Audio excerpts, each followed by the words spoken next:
പത്തരമാറ്റിന്റെ ഇനി വരാൻ പോകുന്ന ഒരു അപ്കമിംഗ് എപ്പിസോഡ് റിവ്യൂ ആണ് പറയുന്നത്. അങ്ങനെ ഡോക്ടറുടെ വായിൽ നിന്ന് തന്നെ നയനയാണ് തനിക്ക് കരൾ തന്നത് എന്ന സത്യമെല്ലാം തന്നെ ദേവേന് തിരിച്ചറിയുന്നുണ്ട്. ഇത്ര കാലം താൻ വെറുത്തിരുന്ന, താൻ ക്രൂരതയോട് മാത്രം പെരുമാറുന്ന നയനയാണ് തനിക്ക് ആ ഒരു കരൾ തന്നത് എന്നറിഞ്ഞതോടുകൂടെ തന്നെ ദേവേനെ ആകെ തകർന്നു പോവും. ഈശ്വര, എന്തൊരു മഹാപാപമാണ് ഞാൻ എൻ്റെ മരുമകളോട് ചെയ്തത് എന്നൊക്കെ ഓർത്തുകൊണ്ട് തന്നെ ദേവേൻ ഇങ്ങനെ സങ്കടം വന്നിങ്ങനെ പൊട്ടിക്കരയുന്നുണ്ട്. ഈ ഭൂമി പിളർന്നങ്ങ് താഴേക്ക് പോയെങ്കിലെന്ന് പോലും തോന്നിപ്പോവുന്നുണ്ട് ദേവയാനിക്ക്. സത്യമൊന്നും അറിയാതെ ഞാൻ നയനെ എത്രമാത്രം പഴിച്ചു. എനിക്ക് കരള് തന്ന് എന്നെ സഹായിച്ചത് നയനയുടെ പ്രായത്തിലുള്ള പെൺകുട്ടിയാണെന്ന് പോലും ആദുഷ്മോൻ എന്നോട് പറഞ്ഞിരുന്നു. എന്നിട്ട് പോലും നയനെ അതിന്റെ പേരിൽ ഞാൻ ഒത്തിരിയധികം കുറ്റപ്പെടുത്തിയല്ലോ എന്നൊക്കെ ചിന്തിച്ചുകൊണ്ട് ഇങ്ങനെ വിങ്ങിപ്പൊട്ടി സങ്കടപ്പെട്ട് ഇങ്ങനെ കരയാണ് ദേവയാനി. ഇതേ സമയത്തിന് ഡോക്ടർ ഇങ്ങനെ ദേവയാനോട് പറഞ്ഞത്, ഞാൻ ഒരു ദിവസം ഒരുപാട് പേഷ്യൻസിനെ ഹോസ്പിറ്റലിൽ വെച്ച് കാണുന്നതാണ്. പക്ഷേ നിങ്ങളുടെ നയന മോളെ പോലെ ഇത്രയും നല്ല മനസ്സിലൊരു പെൺകുട്ടിയെ ഞാൻ കണ്ടിട്ടില്ല എന്ന് തന്നെ പറയാം. ഇനിയെങ്കിലും മാഡം ആ കുട്ടിയുടെ മനസ്സ്, ആ കുട്ടിയുടെ നന്മ തിരിച്ചറിയണമെന്നൊക്കെ പറഞ്ഞുകൊണ്ട് തന്നെ ദേവേനെ ഒരുവിധം ആശ്വസിപ്പിച്ചുകൊണ്ട് തന്നെ ഡോക്ടർ അവിടെ നിന്നങ്ങ് പോവാണ്. എന്നാൽ ഡോക്ടർ അവിടെ നിന്നങ്ങ് പോകുന്നതും കണ്ടുകൊണ്ട് തന്നെ ദേവേനെ വന്ന് ചോദിക്കുന്നത്, ഡോക്ടർ അല്ലേ പോയത്? എന്നാലും ഡോക്ടർ എന്താ ഒരു മുന്നറിയിപ്പും ഇല്ലാതെ ഇങ്ങോട്ടേക്ക് വന്നത്? ഇനി ദേവേനയ്ക്ക് എന്തെങ്കിലും പറ്റിക്കാണുമോ എന്നൊക്കെ ചിന്തിച്ചുകൊണ്ട് തന്നെ ആകെ ടെൻഷൻ അടിച്ചുകൊണ്ട് തന്നെ ജയൻ നേരെ ദേവേന്റെ അടുത്തേക്ക് ചെല്ലാണ്. ജയൻ അങ്ങോട്ടേക്ക് വരുമ്പോൾ കാണുന്ന കാഴ്ച എന്ന് പറയുന്നത് ദേവേൻ ഇങ്ങനെ സങ്കടപ്പെട്ടിരുന്ന് കരയുന്നതായിരിക്കും. ഇതുകൂടി കാണുന്ന സമയത്തിന് ജയൻ ആകെ ടെൻഷൻ ആവുന്നുണ്ട്. എന്നിട്ട് ജയൻ ഇങ്ങനെ ചോദിക്കുന്നുണ്ട്, തനിക്കിത് എന്ത് പറ്റി ദേവാ? താൻ എന്തിനാ ഇങ്ങനെ വിഷമിച്ചിരുന്ന് കരയുന്നത്? ഡോക്ടർ എന്തിനാ ഇങ്ങോട്ടേക്ക് വന്നിട്ട് പോയത്? തനിക്ക് എന്തെങ്കിലും വയ്യായിക തോന്നുന്നുണ്ടോ എന്നെല്ലാം തന്നെ ജയൻ ഒറ്റ ശ്വാസത്തിൽ ഇങ്ങനെ ചോദിക്കുന്നുണ്ട് ദേവയാനിയോട്. എന്നാൽ അതിനൊന്നുള്ള മറുപടി പറയാതെ വിങ്ങിപ്പൊട്ടി സങ്കടപ്പെട്ട് ഇങ്ങനെ കരയായിരിക്കട്ടെ ദേവയാനി. അപ്പോഴൊക്കെ ജയൻ ഇങ്ങനെ ചോദിക്കുന്നുണ്ട്, എന്റെ പൊന്നു ദേവയാനി, നീ മനുഷ്യനെ തീ തീറ്റിക്കാതെ കാര്യം പറ. നിനക്ക് എന്തെങ്കിലും അസ്വസ്ഥത തോന്നുന്നുണ്ടോ എന്നിങ്ങനെ ജയൻ വീണ്ടും ചോദിക്കണേ. അതെ, എനിക്കൊരു വയ്യായികയും ഇല്ല ജയേട്ടാ. ജയേട്ടൻ വെറുതെ എന്നെക്കുറിച്ച് ആലോചിച്ച് ടെൻഷൻ അടിക്കൊന്നും വേണ്ട. പിന്നെ എന്തിനാ ദേവ നീ ഇങ്ങനെ ഇരുന്ന് കരയുന്നത്? വീണ്ടും അസുഖം വരുത്തി വെക്കാനാണോ എന്നൊക്കെ ചോദിക്കട്ടെ ജയൻ. അപ്പോൾ ദേവേനെ പറഞ്ഞിട്ട്, ജയേട്ടനോട് ഞാനൊരു കാര്യം ചോദിച്ചു കഴിഞ്ഞാൽ ജയേട്ടൻ സത്യം പറയണമെന്ന് പറയും. അപ്പോൾ എന്താ ദേവേനെ എന്നിങ്ങനെ ജയൻ ചോദിക്കുന്ന സമയത്തിന് ദേവേനെ പറഞ്ഞിട്ട്, ഞാൻ പറയാൻ പോകുന്ന കാര്യം ജയേട്ടനെ നന്നായിട്ട് അറിയാവുന്ന കാര്യം തന്നെയാണ്. അത് ഇനിയും എന്നിൽ നിന്ന് മറച്ചു വെക്കാനൊന്നും ജയേട്ടൻ നോക്കണ്ട. അതുകൊണ്ട് ഇനിയെങ്കിലും ജയേട്ടൻ എന്നോടെല്ലാം സത്യം തുറന്നു പറയണം. സത്യം പറ ജയേട്ട, ആരാണ് എൻ്റെ ജീവൻ രക്ഷിച്ചത്? ആരാണ് എനിക്ക് കരള് പകുത്ത് തന്നത് എന്നിങ്ങനെ ചോദിക്കുന്ന സമയത്ത് ജയൻ അങ്ങ് വല്ലാതാവുന്നുണ്ട്. എന്താ ചേട്ടാ, ജയേട്ടൻ എന്താ ഒന്നും ഇങ്ങനെ മിണ്ടാതെ നിൽക്കുന്നത് എന്നിങ്ങനെ ദേവയാനി ചോദിക്കുന്ന സമയത്തിന് ജയൻ പറഞ്ഞിട്ട്, അതൊക്കെ ഞാൻ നിന്നോട് പറഞ്ഞതല്ലേ ദേവയാനി. തനിക്ക് കരൾ തന്ന് തന്നെ സഹായിച്ച ആ ഒരു പെൺകുട്ടി അവളുടെ ഐഡന്റിറ്റി എന്താണെന്ന് വ്യക്തമാക്കാൻ തയ്യാറാവുന്നില്ല. മാത്രമല്ല ആ കുട്ടിയുടെ സമ്മതം കൂടാതെ ഒരിക്കലും എനിക്കത് തന്നോട് പറയാൻ പറ്റില്ല എന്ന് കൂടി പറയുന്നുണ്ട് ജയൻ. അപ്പൊ ദേവേനെ പറഞ്ഞിട്ട്, വേണ്ട ജയേട്ടന് എന്നോടൊന്നും തന്നെ തുറന്നു പറയണ്ട. പക്ഷെ ഞാൻ ഒരു കാര്യം ജയേട്ടനോട് പറയാൻ ആഗ്രഹിക്കുന്നു.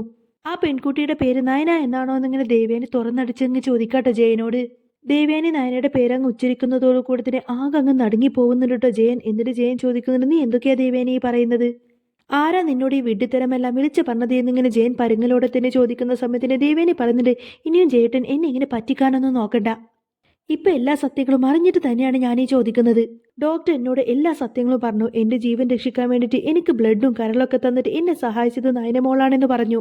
ഇനിയും ജയേട്ടൻ എന്നിൽ നിന്നും ഒന്നും ഒളിച്ചു വെക്കാൻ നോക്കണ്ട എന്നൊക്കെ പറഞ്ഞ് ജയന്റെ മുന്നിൽ ഇങ്ങനെ സങ്കടപ്പെട്ട് പൊട്ടിക്കരയാട്ടോ ദേവയാനി. ജയനാണെങ്കിൽ ഈ സമയത്ത് ഒന്നും മിണ്ടാതെ പൊട്ടിക്കരഞ്ഞുകൊണ്ടിരിക്കുന്ന ദേവയാനി എങ്ങനെ ആശ്വസിപ്പിക്കുന്നുണ്ട്. എന്നിട്ട് ദേവയാനോടായിട്ട് ജയൻ എങ്ങനെ പറയുന്നുണ്ട്, നീ അറിഞ്ഞതെല്ലാം തന്നെ സത്യം തന്നെയാണ് ദേവയാനി. നയനമോള് തന്നെയാണ് നിന്റെ ജീവൻ രക്ഷിച്ചത്. നിനക്ക് കരള് മാത്രമല്ല, നിന്റെ ശരീരത്തിൽ ഇപ്പോൾ ഓടുന്ന ബ്ലഡ് പോലും അതെല്ലാം തന്നെ നമ്മുടെ നയനമോളുടേതാണ്. ഇതൊന്നും നിന്നിൽ നിന്ന് മറച്ചു വെക്കണമെന്ന് ഞങ്ങൾ ഒരിക്കലും കരുതിയതല്ല. പക്ഷേ നയനമോള് തന്നെയാണ് ഞങ്ങളോട് എല്ലാവരോടും പറഞ്ഞത് ഞാനാണ് അമ്മയെ സഹായിച്ചത് എന്ന കാര്യം അമ്മ ഒരിക്കലും അറിയരുതെന്ന്. അങ്ങനെ നീ അറിഞ്ഞാൽ നയനമോളുടെ സഹായം സ്വീകരിക്കാൻ നീ തയ്യാറായില്ലെങ്കിലോ എന്നൊക്കെ മോള് പറഞ്ഞു. മോളുടെ വാക്ക് ശരി തന്നെയാണെന്ന് ഞങ്ങൾക്കും തോന്നിയത് കൊണ്ട് തന്നെയാണ് നിന്നിൽ നിന്ന് ഞങ്ങൾ ഈ കാര്യങ്ങളെല്ലാം മറച്ചു വെച്ചത് എന്നൊക്കെ പറയട്ടെ ജയൻ. നയനമോൾക്ക് എന്തെങ്കിലും സംഭവിക്കുമോ എന്നതിനേക്കാൾ തനിക്ക് എന്തെങ്കിലും സംഭവിക്കുമോ എന്ന പേടിയായിരുന്നു ആ കുട്ടിക്ക്. അതും നയന തന്റെ സ്വന്തം തീരുമാനം കൊണ്ട് തന്നെയാണ് തനിക്ക് കരൾ തരാൻ തയ്യാറായത് എന്നിങ്ങനെ ജയന്റെ നാവിൽ നിന്ന് തന്നെ കേൾക്കാട്ടെ ദേവയാനി.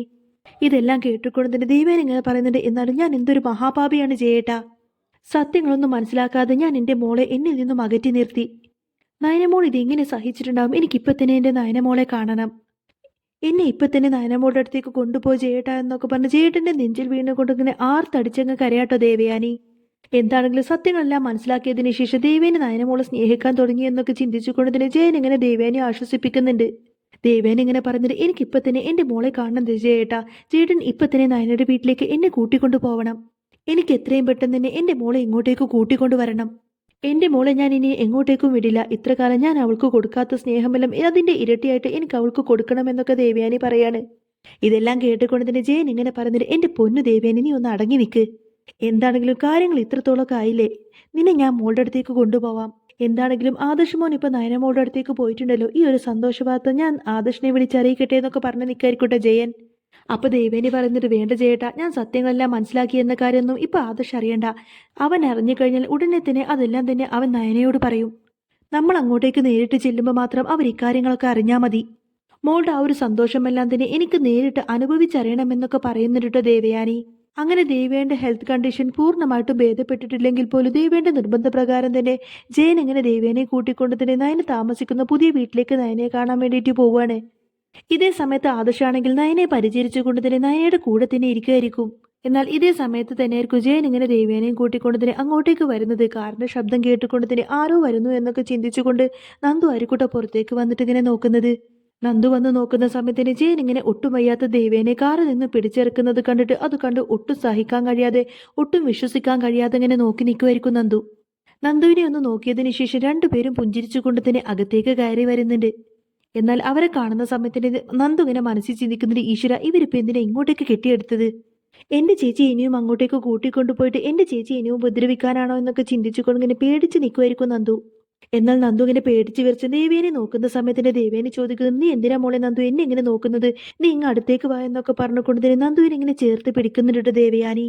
എന്നാൽ പുറത്തു നിന്ന് ഇവരുടെ എല്ലാം ശബ്ദം കേട്ടുകൊണ്ട് തന്നെ കനകദുർഗയും ഗോവിന്ദനും പുറത്തേക്ക് വരുന്ന സമയത്തിന് ദേവയാനിയും ജയനെയും അവിടെ കാണുന്ന സമയത്തിന് ആകങ്ങ് പകച്ചു നിന്ന് പോവട്ടെ രണ്ടുപേരും. ഇവരെന്തിനാന്നാവോ ഇങ്ങോട്ടേക്ക് വന്നിരിക്കുന്നത്? ഇനിയൊരു പക്ഷെ ആദർശ് മോൻ ഇവിടെ വന്നിരുന്നത് ഇവർക്ക് ഇഷ്ടപ്പെട്ട് കാണില്ല. ഒരു പക്ഷെ ആദർശേട്ടനെ വിളിച്ചോണ്ട് പോവാനായിരിക്കും ഇവർ വന്നത് എന്നൊക്കെ ചിന്തിച്ചുകൊണ്ട് തന്നെ പേടിച്ച് വിറച്ചിട്ടായിരിക്കട്ടോ കനകദുർഗയും ഗോവിന്ദനും ഇങ്ങനെ ദേവേനയെ നോക്കുന്നത്.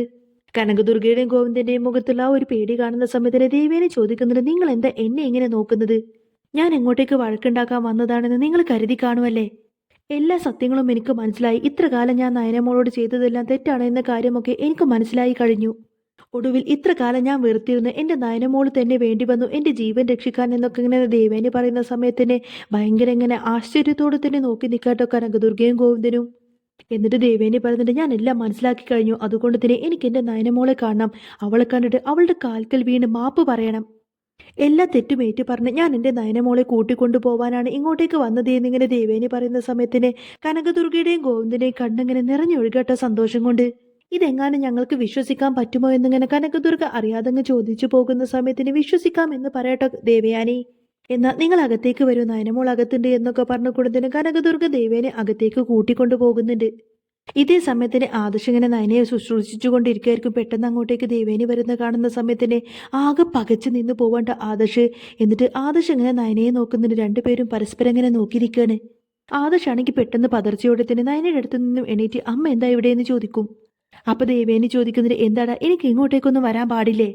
നീയൊക്കെ എന്താടാ വിചാരിച്ചത്? എല്ലാ സത്യങ്ങളും എല്ലാ കാലത്തും എന്നിൽ നിന്ന് മറച്ചു വെക്കാമെന്നാണോ? അത് പിന്നെ അമ്മയെന്നൊക്കെ പറഞ്ഞ് ആദർശ് ഇങ്ങനെ പറയാൻ തുടങ്ങുമ്പോഴേക്കും ആദർശിന്റെ വാക്കെല്ലാം അവഗണിച്ചുകൊണ്ട് തന്നെ ദേവേനെ നേരെ നയനയുടെ അടുത്തേക്ക് ചെന്നിരിക്കുകയാണ്. എന്നാൽ പെട്ടെന്ന് അമ്മയുടെ ഈ ഒരു മാറ്റം കാണുന്ന സമയത്തിന് ആദർശിന് അതൊട്ടും തന്നെ വിശ്വസിക്കാനേ കഴിയുന്നില്ല. എന്നാൽ ദേവേനെ തന്റെ തൊട്ടരികത്തേക്ക് വന്നിരിക്കുന്ന സമയത്ത് ഇനി ഒരു പക്ഷേ അമ്മ തന്നെ വഴക്ക് പറയാൻ വന്നതായിരിക്കുമോ എന്നൊക്കെ ചിന്തിച്ചുകൊണ്ട് പേടിയോടുകൂടെ ആയിരിക്കും നയനങ്ങനെ ദേവേനെ നോക്കുന്നത്. ദേവേനെ അടുത്ത് വന്നിരുന്നതിന് ശേഷം നയനെ ഇങ്ങനെ തലോടിക്കൊണ്ട് മോളെ എന്ന് വിളിക്കുന്നതോടുകൂടി തന്നെ അറിയാതെ ഇങ്ങനെ നയനയുടെ കണ്ണിൽ നിന്നൊക്കെ കണ്ണുനീര് ഒഴുകുകയാണ്. അപ്പൊ ദേവേനെ പറഞ്ഞിട്ട്, ഇനി ഒരിക്കലും എന്റെ മോള് കരയേണ്ട യാതൊരു ആവശ്യവുമില്ല. എന്റെ മോളെ ഇത്ര കാലം എനിക്ക് മനസ്സിലാക്കാൻ പറ്റിയില്ല. എന്റെ മോൾ എന്നോട് ക്ഷമിക്കണം. ഇത്ര കാലം എന്റെ മോളുടെ നന്മ മനസ്സിലാക്കാൻ കഴിയാത്ത ഒരു മഹാപാപിയായി പോയി ഞാൻ.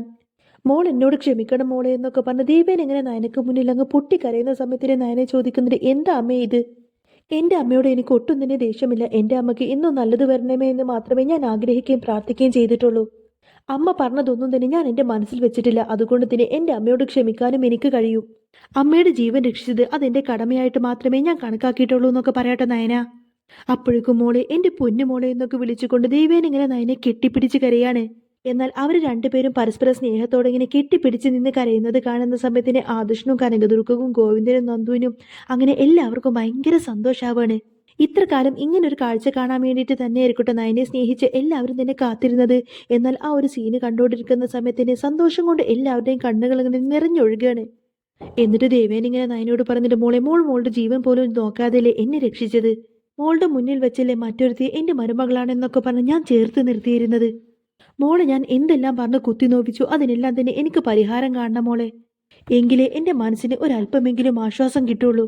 നിന്നെ പോലൊരു പെണ്ണിനെ എന്റെ മോന് ഭാര്യയായി കിട്ടിയത് കൊണ്ട് തന്നെ എന്റെ മോൻ ഭാഗ്യവാനാണ് എന്നൊക്കെ പറഞ്ഞ് നയനെ വീണ്ടും ഇങ്ങനെ ചേർത്ത് പിടിക്കുന്നുണ്ട് കേട്ടോ ദേവയാനി. അപ്പൊ ജയൻ ഇങ്ങനെ പറഞ്ഞിട്ട് എന്തായാലും ദേവ തനിക്ക് തന്റെ തെറ്റ് മനസ്സിലായല്ലോ. ഞങ്ങളെ സംബന്ധിച്ചിടത്തോളം ഇത്ര കാലം ഞങ്ങൾ എല്ലാവരും കാത്തിരുന്ന് കാണാൻ കൊതിച്ചൊരു മുഹൂർത്തമാണ് ഇത് എന്നൊക്കെ പറയും. അപ്പൊ ആദർശ് അതിനെ ശരി വെച്ചുകൊണ്ട് തന്നെ ജയനോട് ഇങ്ങനെ പറയുന്നിട്ട് അതെ അച്ഛാ, ഞാൻ ഇപ്പോഴും നയനോട് പറയുമായിരുന്നു തന്റെ ഈ ഒരു നന്മയെല്ലാം അമ്മ മനസ്സിലാക്കിക്കൊണ്ട് തന്നെ അമ്മ എന്നെങ്കിലും ഒരിക്കൽ തന്നെ സ്നേഹിക്കുകയും തന്നെ മനസ്സിലാക്കുകയൊക്കെ ചെയ്യുമെന്ന്. അതേതായാലും ഇപ്പൊ സത്യമായില്ലേ അച്ഛാ എന്നങ്ങനെ സന്തോഷത്തോടു കൂടെ പറയുന്നുണ്ട് കേട്ടോ ആദർശ്. അപ്പോഴേ വീണ്ടും ദേവേനെ ഇങ്ങനെ പറഞ്ഞിട്ട് ഇനി ഒരിക്കലും ഞാൻ എന്റെ നയനമോളെ വേദനിപ്പിക്കില്ല. ഇനി ഒരിക്കലും എന്റെ മരുമകൾ അനാമികയല്ല, എന്റെ മോൾ നയനമോളാണ്. ആ ഒരു സത്യം ഞാൻ തിരിച്ചറിഞ്ഞു കഴിഞ്ഞു. എന്നിട്ട് ദേവേനെ പറഞ്ഞിട്ട് എനിക്ക് ഇപ്പൊ കിട്ടിയിരിക്കുന്നത് എന്റെ പുനർജന്മമാണ്. ഇനി എന്റെ ഈ ജീവിതം ഞാൻ ഒഴിഞ്ഞു വെച്ചേക്കുന്നത് എന്റെ 2 മക്കൾക്ക് വേണ്ടിയിട്ടാണ് എന്നിങ്ങനെ ദേവേനെ പറയുന്നത് കേൾക്കുന്ന സമയത്തിന് എല്ലാവർക്കും സന്തോഷമാവും. എന്നാൽ ഒരുപാട് കാലങ്ങൾക്ക് ശേഷമാണെങ്കിലും തന്റെ അമ്മായിയമ്മ തന്നെ സ്വന്തം മകളായിട്ട് അംഗീകരിച്ചല്ലോ എന്നൊക്കെ ചിന്തിച്ചുകൊണ്ട് അതിലേറെ സന്തോഷത്തിലായിരിക്കട്ടെ നയന. എന്നിട്ട് കനകദുർഗയോടും ഗോവിന്ദനോടായിട്ട് ദേവേനെ ഇങ്ങനെ പറഞ്ഞിട്ട് ഞാൻ എന്റെ നയനമോളെ കൂട്ടിക്കൊണ്ടു പോവാനാണ് ഇങ്ങോട്ടേക്ക് വന്നത്. അവളുടെ കാര്യങ്ങളൊക്കെ ഇനി ഞാൻ നോക്കിക്കോളാം. എന്റെ മോളെ പോലെ ഞാൻ അവളെ സ്നേഹിച്ച് നോക്കിക്കോളാം എന്നിങ്ങനെ ദേവേനെ പറയുന്ന സമയത്തിന് കനകദുർഗ പറയുന്നുണ്ട് അയ്യോ അതൊന്നും വേണ്ട, ആദർശമോന്റെ അമ്മക്കും ഇപ്പൊ സുഖമില്ലാത്തതല്ലേ, അതുകൊണ്ട് അതൊരു ബുദ്ധിമുട്ടാവില്ലേ എന്നൊക്കെ ചോദിക്കട്ടെ കനകം. അപ്പൊ ദേവേനെ പറഞ്ഞിട്ട് എന്റെ ആരോഗ്യം ക്ഷീണമൊക്കെ എന്റെ മോളെ കണ്ടപ്പോഴേ അതെല്ലാം മാറിക്കഴിഞ്ഞു. മോൾ അങ്ങോട്ടേക്ക് എന്റെ കൂടെ വന്നു കഴിഞ്ഞാൽ മോൾക്ക് ഒന്നിനും ഒരു കുറവും ഉണ്ടാവില്ല എന്നിങ്ങനെ ദേവേനെ വാക്ക് കൊടുക്കുന്നുണ്ട്. എന്നിട്ട് ദേവേന ഇങ്ങനെ പറഞ്ഞിട്ട് യഥാർത്ഥത്തിൽ അനന്തപുരിയിലെ വിഷപ്പാമ്പുകൾ ആരൊക്കെയാണെന്ന് ഞാൻ ശരിക്കും തിരിച്ചറിഞ്ഞു കഴിഞ്ഞു. അനാമികയും അനാമികയുടെ അച്ഛനും അമ്മയും തന്നെയാണ് ഈ എല്ലാ പ്രശ്നത്തിനും ഉത്തരവാദികൾ. അവരങ്ങോട്ടേക്ക് കാലെടുത്ത് വെച്ചതിന് ശേഷമാണ് അനന്തപുരിയിൽ എല്ലാവരും പരസ്പരം അങ്ങോട്ടും ഇങ്ങോട്ടും പോരടിക്കാൻ തുടങ്ങിയത്. അനിയോടുള്ള ഇഷ്ടം കൊണ്ടൊന്നുമല്ല, മറ്റെന്തോ ഉദ്ദേശം വെച്ചിട്ട് തന്നെയാണ് അനാമിക അനന്തപുരിയിലേക്ക് കടന്നു വന്നിരിക്കുന്നത്. അവരുടെ കാര്യത്തിൽ ഞാൻ ഉടനെ തന്നെ ഒരു തീരുമാനമുണ്ടാക്കുന്നുണ്ട്. എനിക്ക് എന്റെ ആദർശമോനെ തന്നെയാണ് എന്റെ അനിമോനും. ആദർശമോന് കിട്ടിയതുപോലെ നല്ലൊരു ഭാര്യയെ തന്നെ അനിമോനും കിട്ടണമെന്നൊക്കെ ഇങ്ങനെ നന്ദുവിനെ നോക്കി പറയുന്നുണ്ട് ദേവയാനി. എന്നിട്ട് ദേവേന ഇങ്ങനെ പറയുന്നുണ്ട് ജോത്സ്യൻ പറഞ്ഞിരിക്കുന്നത് അനിയുടെ ജീവിതത്തിൽ അവന് 2 വിവാഹം ഉണ്ടായിരിക്കുമെന്നാണ്. 2ാമത്തെ വിവാഹ ജീവിതം മാത്രമേ അനിക്ക് വാഴൂ എന്ന് ജോത്സ്യൻ പറഞ്ഞത് ശരി തന്നെയാണ്. അനാമിക ഒരിക്കലും അനിക്ക് ചേർന്ന പെണ്ണല്ല. ഏതായാലും ഞാൻ അനന്തപുരിയിലേക്ക് ചെന്നതിന് ശേഷം അവിടെ ഒരു നല്ല ശുദ്ധി കലശം ചെയ്യണമെന്നൊക്കെ പറഞ്ഞ് നിൽക്കായിരിക്കട്ടെ ദേവയാനി. അങ്ങനെ നയനെ കൂട്ടിക്കൊണ്ടുപോവാണെന്നൊക്കെ പറഞ്ഞ യാത്ര പറയുന്നതോടൊപ്പം തന്നെ ഇടയ്ക്കിടയ്ക്ക് നയനെ കാണാൻ വേണ്ടിയിട്ട് ഞങ്ങൾ എല്ലാവരെയും കാണാൻ വേണ്ടിയിട്ട് അനന്തപുരിയിലേക്ക് വരണമെന്നൊക്കെ ദേവയാനി കനകദുർഗയോടും ഗോവിന്ദനോടും പറയും. അങ്ങനെ എല്ലാവരോടും യാത്ര പറഞ്ഞതിന് ശേഷം വളരെ സന്തോഷത്തോടു കൂടെ തന്നെ ആദർശവും ജയനും ദേവേനയും ചേർന്നുകൊണ്ട് തന്നെ നയനെ അനന്തപുരിയിലേക്ക് കൂട്ടിക്കൊണ്ടുപോകുന്ന ഒരു അടിപൊളി സൂപ്പർ എപ്പിസോഡാണ് കേട്ടോ ഇനി വരുന്നത്. അപ്പോൾ പത്തരമാറ്റ് സീരിയലിൻ്റെ അപ്കമിങ് റിവ്യൂസും ഡെയിലി റിവ്യൂസും ഒക്കെ നിങ്ങൾക്ക് കേൾക്കാൻ താല്പര്യമുണ്ടെങ്കിൽ തീർച്ചയായിട്ടും നിങ്ങൾ എൻ്റെ ചാനൽ സബ്സ്ക്രൈബ് ചെയ്ത് സപ്പോർട്ട് ചെയ്യാൻ മറക്കല്ലേ.